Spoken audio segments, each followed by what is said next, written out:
पशु एक ऐसा जानवर है जो बेचारा बोल नहीं सकता, लेकिन उसको जो फर्क पड़ता है उसकी जिम्मेवारी हमारी ही होती है कि उनको ध्यान देना।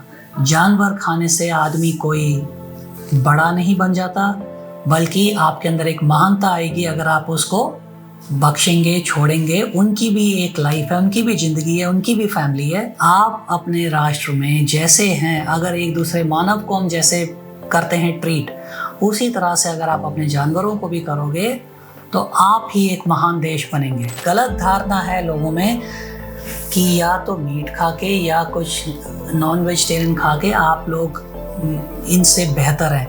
ऐसा कुछ नहीं है। आप प्लीज़ देखिएगा और समझिए और सोचिए, जानवर खाने से आदमी कोई बड़ा नहीं बन जाता। नमस्कार साथियों, आज संसार जितना लगातार बदल रहा है, आप देख रहे हो। इस बदलते संसार को बेहतर करने का काम कौन करता है? शिक्षा। अगर शिक्षा नहीं होगी तो संसार के अंदर बदलाव नहीं होंगे, और बेहतर बदलाव के लिए शिक्षा का होना बहुत ज़रूरी है। और कहीं ना कहीं जो ये लगातार आजकल आप देख रहे हैं, जो पर्यावरण के अंदर जितने बदलाव हो रहे हैं, और कहीं ना कहीं पर्यावरण को बेहतर करने का काम भी शिक्षा का काम ही होता है। तो आज हम शिक्षा के महत्व को ही देखते हुए आज हम बात करेंगे। रजिस्ट्रार सर हैं, कर्नल वेंकट सर हैं, जो टेरी स्कूल ऑफ एडवांस स्टडीज़ के, उनसे बातचीत करेंगे और जानेंगे जो एनिमल राइट्स हैं। देखिए, एनिमल राइट्स कहीं ना कहीं एनिमल राइट्स जो हैं वो शिक्षा से ही संबंध रखते हैं। तो आज जीवों के बारे में बात करेंगे सर से। सबसे पहले नमस्कार सर। नमस्ते सर, सबसे पहले आपसे मेरा सवाल रहेगा, सर ये जो शिक्षा का नज़रिया हम देखते हैं, शिक्षा का जो नज़रिया है उसके हिसाब से पशुओं के बारे में, पशु अधिकार है, उनके बारे में आपका क्या ओपिनियन है? पशुओं को भी उतना ही अधिकार है जितना कि मानव को है यहाँ धरती पर। हम सबको मिल के रहना है और हम उनसे कोई अलग नहीं है। तो इसीलिए आजकल जो आप देखते हैं, जितना भी एनवायरनमेंट या क्लाइमेट से रिलेटेड कुछ भी जो एक्टिविटी हो रही है, उसका जो इम्पैक्ट है या जो असर पड़ रहा है आपके और मेरे ऊपर पड़ता है, तो हम एकदम उसके बारे में बोल सकते हैं, दुनिया की नॉलेज में ला सकते हैं। पशु एक ऐसा जानवर है जो बेचारा बोल नहीं सकता, लेकिन उसको जो फ़र्क पड़ता है उसकी जिम्मेवारी हमारी ही होती है कि उनको ध्यान देना। इसीलिए हमें मिल के कलेक्टिवली हमें ये देखना पड़ेगा कि हम लोग उनको भी उतना ही अपनी सोसाइटी के अंदर जगह दें, पोजीशन दें, जितनी कि आप मेरे से उम्मीद करते हैं एक दूसरे के लिए। सर, अभी फ़िलहाल आप जिस संस्थान के रजिस्ट्रार हैं, मैं भी फ़िलहाल एक प्रोग्राम यहाँ पे देख रहा था जिसके ऊपर बातचीत हो रही थी पर्यावरण को बचाने को लेकर। चाहे उसके अंदर वाटर पोल्यूशन की बात हो रही हो या वहाँ पर खाने को लेकर बातचीत हो, तो हर तरीके से कहीं ना कहीं पोल्यूशन को लेकर बातचीत हो रही है। तो देखिए, एनिमल राइट्स जो है वो कहीं ना कहीं आप देखेंगे, जितने भी अब्यूज़ किए जाते हैं, जानवरों को जितना अब्यूज़ किया जाता है, या कहीं ना कहीं स्लोटर हाउस जितने भी ओपन हैं, वो कहीं ना कहीं जानवरों को जो प्रताड़ित करते हैं, वो कहीं ना कहीं स्लोटर हाउस पर्यावरण को बदलने, मतलब पर्यावरण के अंदर क्लाइमेट चेंज करने का काम करते ही करते हैं, क्योंकि ये स्टडीज़ बताती है हमें। तो इसको आप किस नज़रिए से देखते हो, और आपका संस्थान अगर आने वाले समय में चाहे जानवरों के अधिकार हो या क्लाइमेट चेंज हो, क्योंकि आपका लगातार संस्था बात भी कर रहा है, तो उस पर आपकी क्या राय है और क्या आप आने वाले समय में प्लान करने की सोच बनाएंगे? हम टेरी स्कूल ऑफ एडवांस स्टडीज़, ये एक डीम्ड यूनिवर्सिटी है, न्यू दिल्ली में लोकेटेड है। ये यूनिवर्सिटी पिछले 25 सालों से स्टूडेंट्स को, बच्चों को सिर्फ environment, climate, water, energy and any other subject, और कोई भी सब्जेक्ट है जो हम यहाँ ऑफ़र करते हैं, under graduate, masters and even PhD level पे, इनको यही सिखाते हैं कि कैसे आप लोग पढ़ लिख कर एक बदलाव ला सकते हैं एनवायरनमेंट और क्लाइमेट में, जो कि आपके और मेरे बीच में बहुत क्लियरली दिन भर दिन दिख रहा है लोगों को कि कैसे ये माहौल ख़राब हो रहा है। जैसे मैंने पहले भी बोला था, अभी थोड़ी देर पहले, कि ये माहौल सिर्फ आपके और मेरे लिए नहीं हो रहा, हमारे आने वाली जनरेशन्स के लिए भी ऐसा ही रहेगा, बल्कि इससे और ख़राब स्थिति होगी अगर आज आप लोगों ने इसमें बदलाव नहीं किया। हमारे द्वारा पढ़ाए गए बच्चे ही इसमें बदलाव ला सकते हैं। अब जब ये बदलाव आपके लिए और मेरे लिए है, यही बदलाव जानवरों के लिए भी है, एंड जानवर हमसे अलग नहीं है। मैं बार बार एक चीज़ सबको समझाता हूँ, जितना ध्यान हम अपना रखते हैं उतना ही हमको अपने साथ अपने जानवरों को भी रखना है। बिकॉज एक इकोसिस्टम होता है जिसके अंदर कि आपको मेरे को समझना है कि ये भगवान का बनाया हुआ है, ये आपका मेरा नहीं बनाया हुआ है। इसको मेंटेन रखेंगे तो ही धरती अच्छा रहेगा, और आने वाले टाइम के अंदर चलेगा। इसके लिए पढ़ाई बहुत ज़रूरी है, शिक्षा बहुत ज़रूरी है। मैं सबसे यही उम्मीद करूँगा कि आप लोग अपने अपने जगह में एनवायरनमेंट और क्लाइमेट, जिसको पर्यावरण आप बोलते हैं, पानी बोलते हैं, बिजली बोलते हैं, इनके बारे में और शिक्षा ग्रहण कीजिए।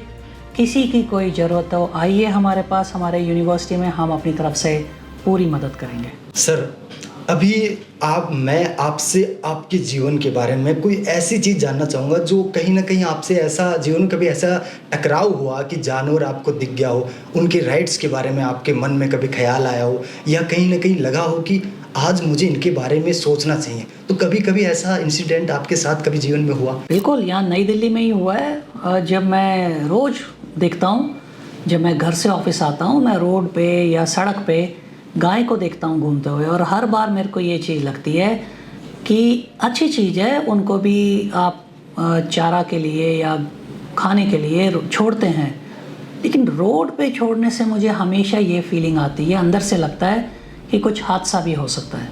आप क्यों नहीं इन लोगों के लिए एक निश्चित जगह करें जहाँ पर कि उनको खाना पानी जो चारा देना दीजिए। बल्कि ऑर्गेनाइजेशन जैसे हमारी जैसी ऑर्गेनाइजेशंस भी हैं, कई ऑर्गेनाइजेशंस होती हैं, उनको अडॉप्ट भी करना चाहिए।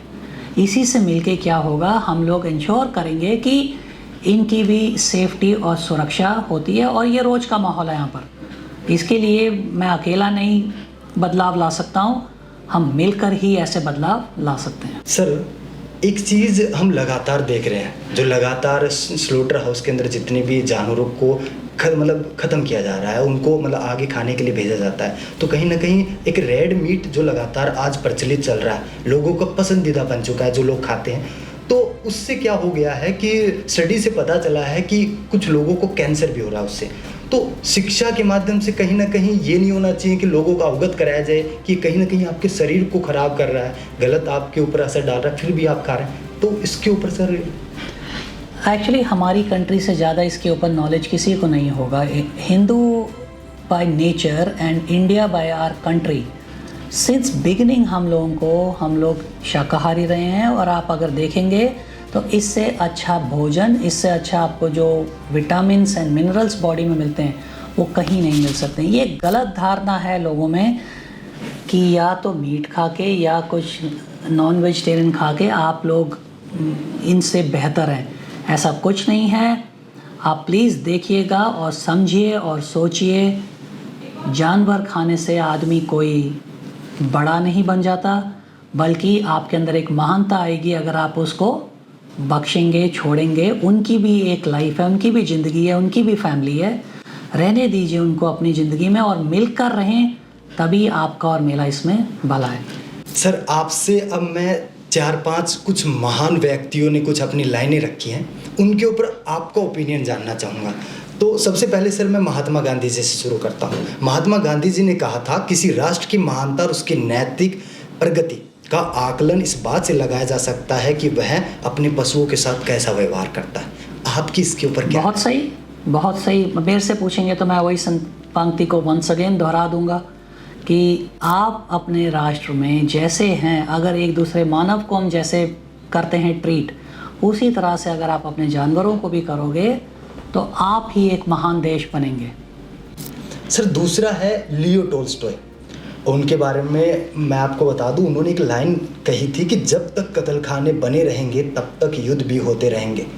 तो इसके बारे में सर आपकी पर्सनल ओपिनियन क्या है? वो मेरी पर्सनल ओपिनियन बहुत सिंपल है। मैं पर्सनली दोबारा सबको बोलूँगा कि समझिए एक दूसरे को। जितना हम एक दूसरे को बेहतर समझेंगे उतना ही आप अच्छे इंसान बनेंगे। पशुओं को अपने साथ मिलकर रखिए, मिल के रहिए। आप जाइए गांव में, आज भी घर में आदमी रहते हैं, उन्हीं के घर के गार्डन में या आंगन में पशु होते हैं। अगर वो ऐसे गांव में रह सकते हैं, ये माहौल थोड़ा सा बदल गया आजकल, जो कि हम लोग बोलते हैं हम लोग सिटी में रहते हैं। बट मैं फिर से वही बोलूँगा, जानवरों के साथ मिल के रहिए और उनको भी एक फल फूलने का मौका दीजिए।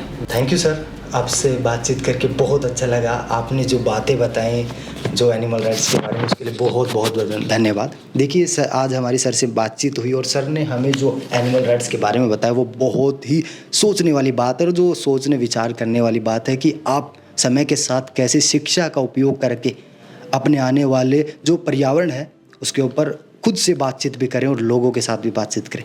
तो आज के लिए धन्यवाद। हमारे साथ में जुड़े हुए थे रजिस्ट्रार कर्नल वेंकट सर, और ये टेरी स्कूल ऑफ एडवांस स्टडीज़ से जुड़े हुए थे।